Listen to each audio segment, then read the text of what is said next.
Welcome to Power Charting. I'm your host, Bruce Fraser. We have another very special program for you today.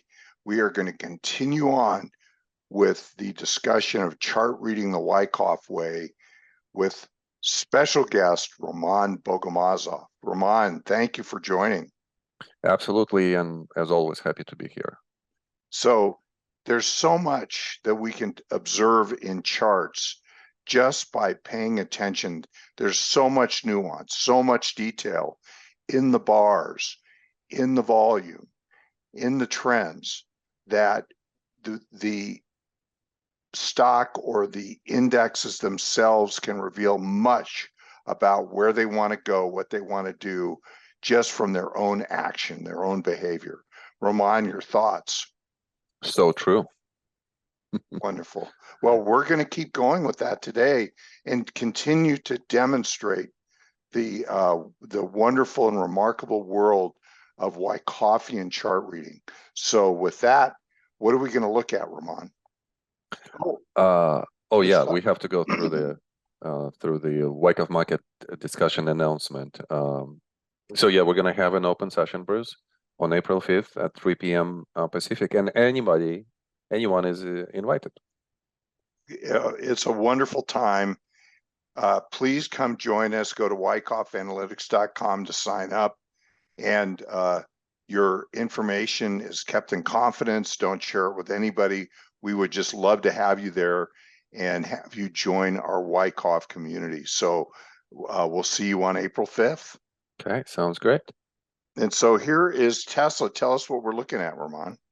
Well, here's our third case study on Tesla, and Bruce and I were definitely having a lot of fun just going through this, and this was an actual anatomy of the trade segment in Wyckoff market discussion. So what is the anatomy of the trade segment? This is where Bruce and I and our students pick a stock, and we decide to trade it, to paper trade it. And obviously, I mean, like, as we do that, sometimes I would have the positions there, along the side of this paper trade, or Bruce would do the same, or students would do the same. I mean, like, it's just like,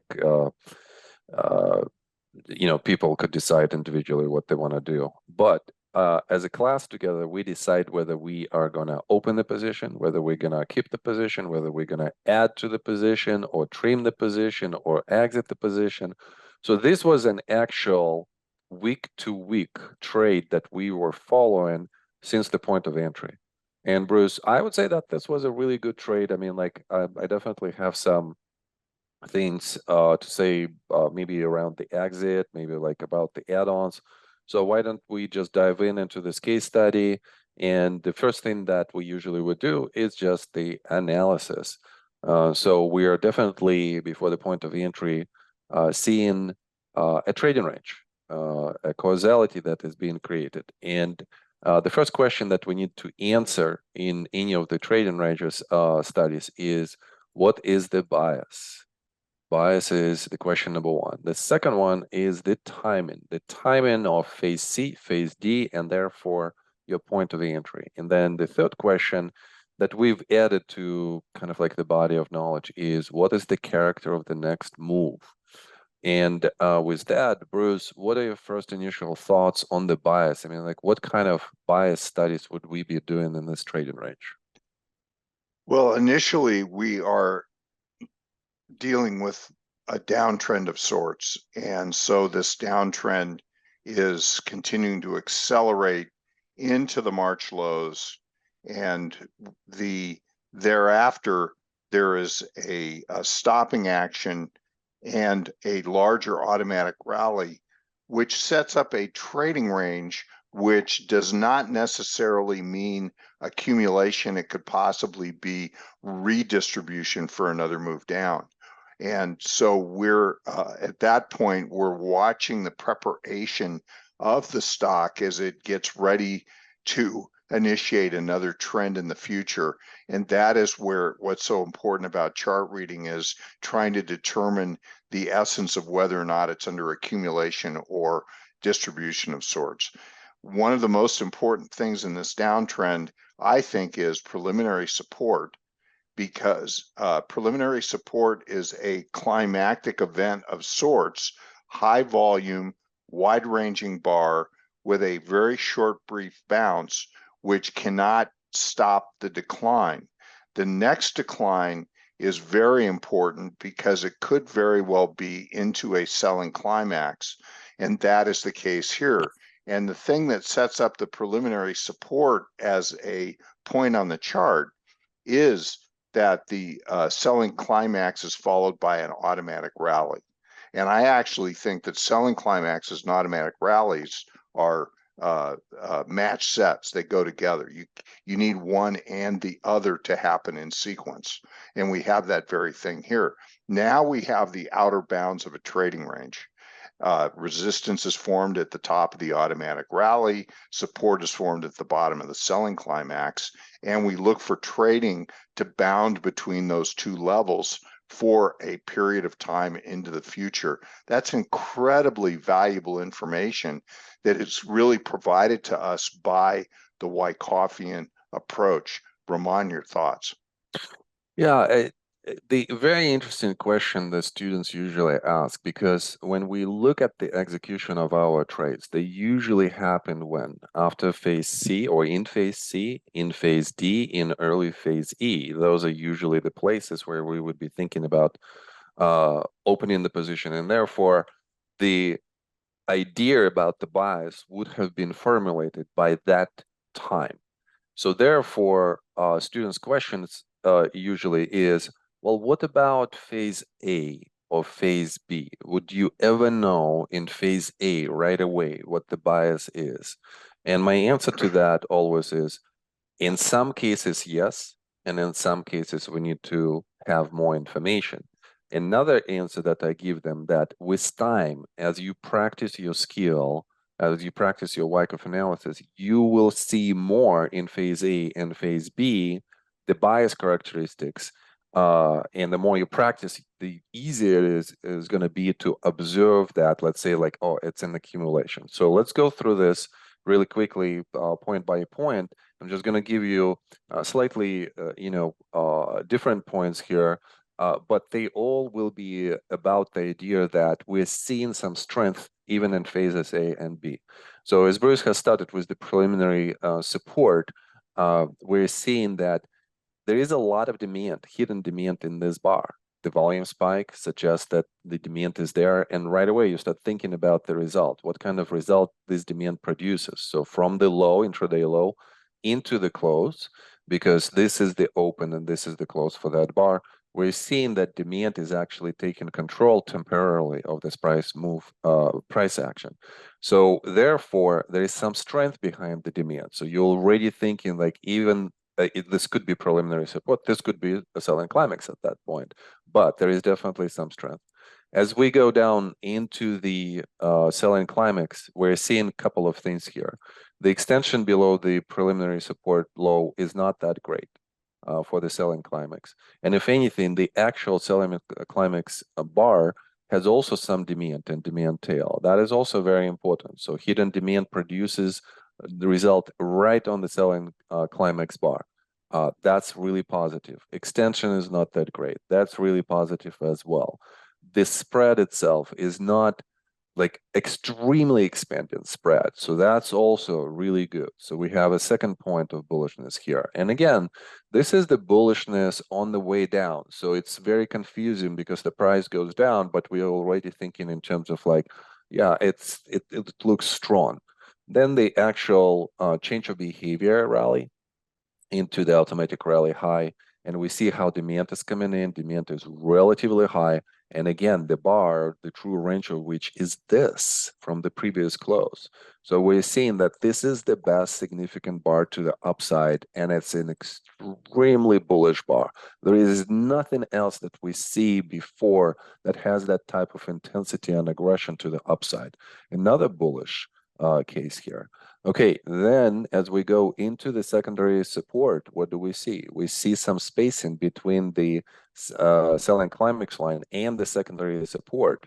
And that also tells you that there is some kind of strength behind diminished selling, and diminished how? Considerably, by the factor of 2. So that's also very bullish. As we go into the upthrust action, we're seeing the ability of the price to hang around the resistance, and that tells us that institutions are not necessarily selling at the resistance right away, also extremely important.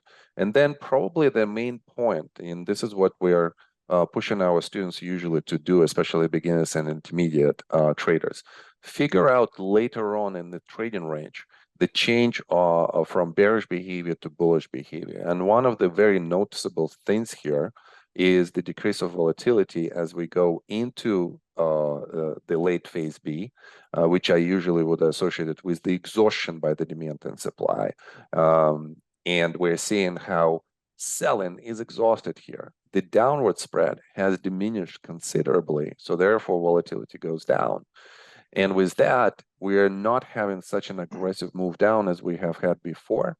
And we're just coming to the support on slightly elevated supply locally, and most definitely diminished supply globally. And again, diminished to which point? Again, approximately by the factor of 2.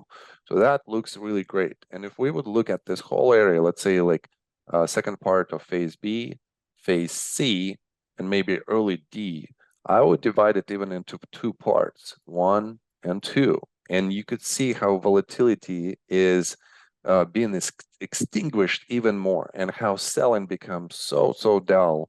And there is really no sell in there whatsoever. And for the first time, we're starting to make local higher highs and higher lows.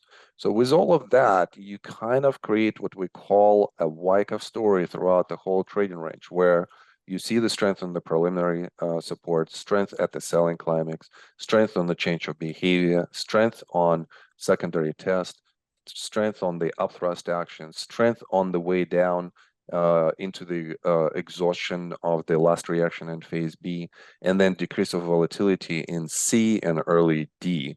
And that all is on the behind the a complete diminished selling throughout the whole structure. So all of those points bring you to the conclusion that the bias is an accumulation, Bruce. I'd like to just point out that if you look at the month of July in here, you can see in this period the volume just drying up, and the spread in the declining bars just gets narrower and narrower. And that really does show that absorption has occurred earlier in the structure, and that at higher levels, there's just this inability to be able to go down and go down as quickly and as deeply as before, and with much diminished volume. And this is absolutely a tip-off that the stock has been well absorbed previously to this. Yeah, and I think that the key here, like the key difference in this area, let's say area number 2 to area number 1, are those reactions that Bruce is talking about. I mean, like, look at the horizontal nature now of all of the reactions that we are having. And if anything, this reaction right here is not just horizontal, it's slightly upsloping. This basically tells you that we're going to have the increase of the momentum, and this is where you want to be in this last move to the upside. So from, let's say, this and this, we go into this, and this, which basically represents, the change in the structural strength, and especially on the last one right here. I'd just like to make a brief note about relative strength down here, because you can see the relative strength is making its lowest low in mid-May, and then retest that low in June, and thereafter these lows are higher throughout, and eventually it gets above its moving average.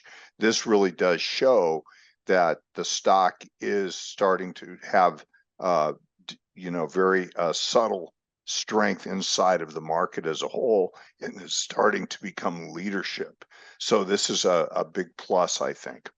And I would say, Bruce, that I think institutional participation will increase somewhere here in this area, as you always teach us, that you want to have the signal on the relative strength, where relative strength goes above the moving average.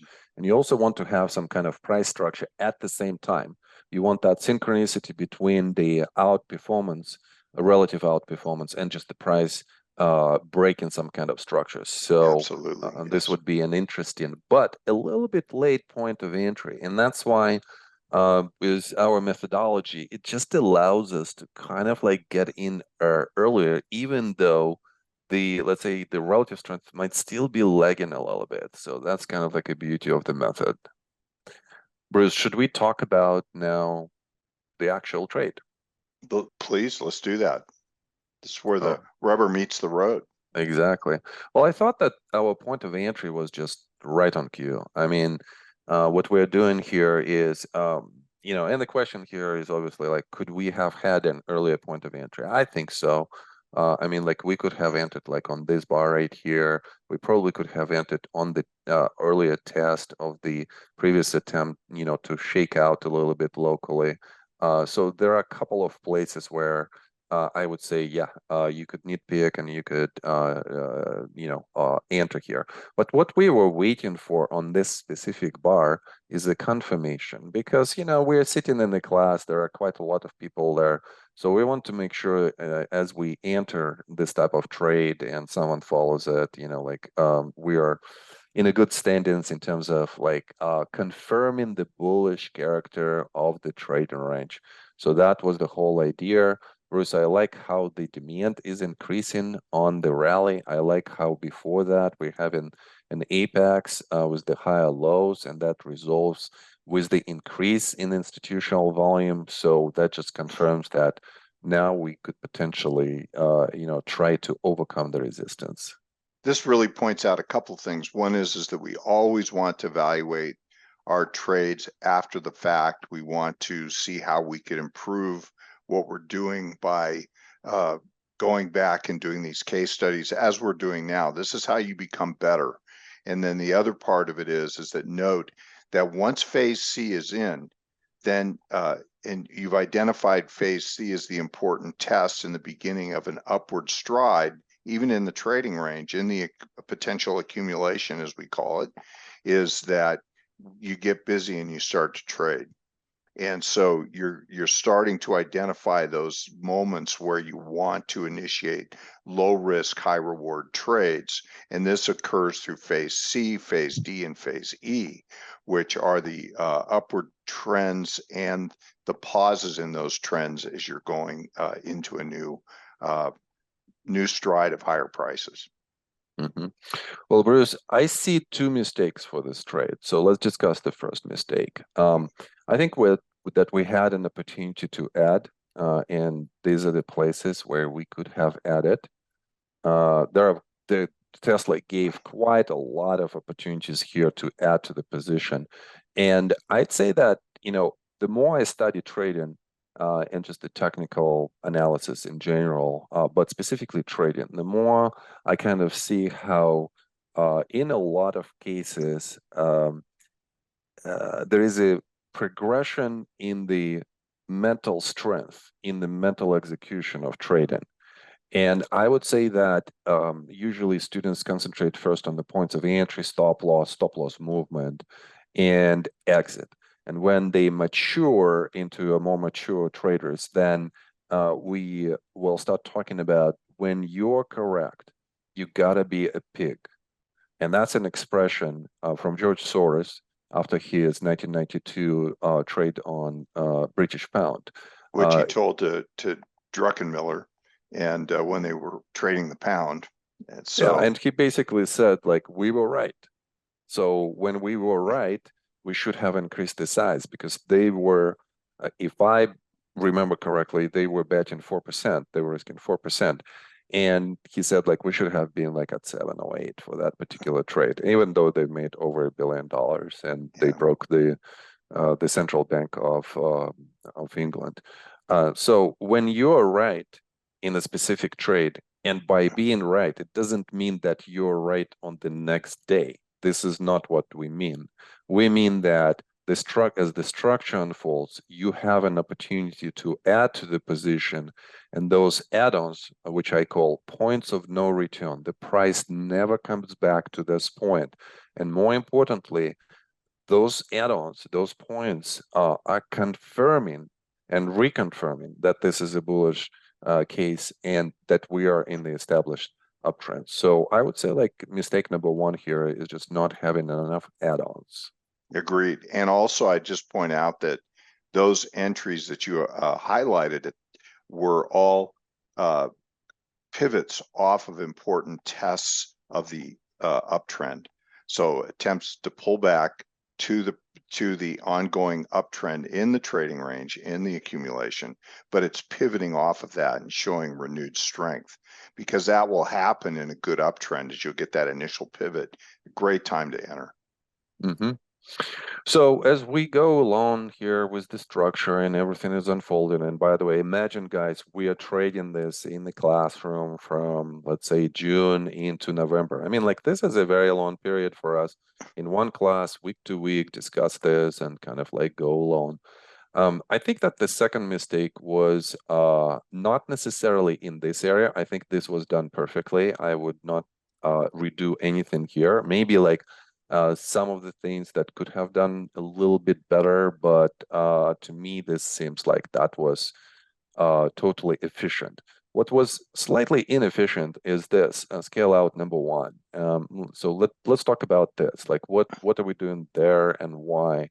And one of the things that I started doing in my own trading, especially with swing trading, is that I'm trading the volume more than I'm trading the price. I mean, like, don't get me wrong, I do trade the price and I move the stop loss according to the price, but I do analyze the volume and use the volume as the points of exit.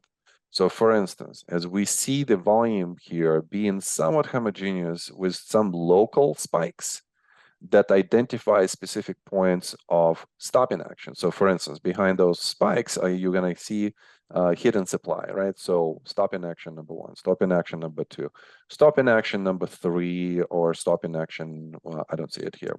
So slightly less supply. So I would say that this was a little bit premature, because when we're comparing those supply occurrences, there is definitely less supply. That is a suggestion that we're going to continue to the upside. I think at that point of time, maybe there were some other factors that we were considering, and then the exit was there. So you want to come to the area where the volume changes, the volume profile changes, and look at this change, ×2. So that's pretty significant. So supply has increased in this area significantly, and this is where you want to operate on the exit side. So I would say like the scale out number one was a little bit premature, but again, as I said, the rest of it looks pretty good. Why?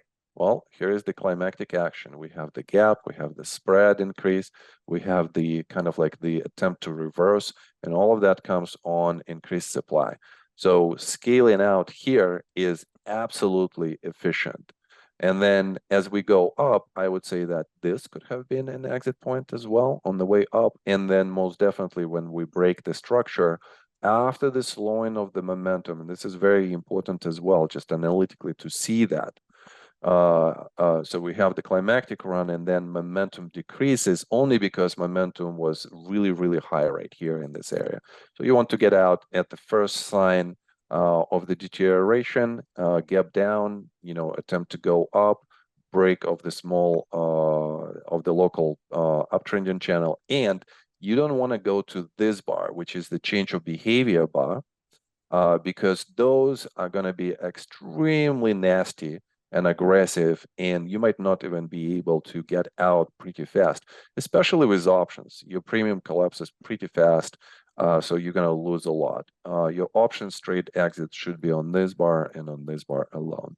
Bruce? In those tiny little spread days that came right at the high, even though the volume wasn't real high, that definitely showed that there was supply laying over the top of the market and no ability to be able to continue upward with ease. So the ease of movement just wasn't there. And then the next day was, like Roman said, a gap down, widening spread, higher volume.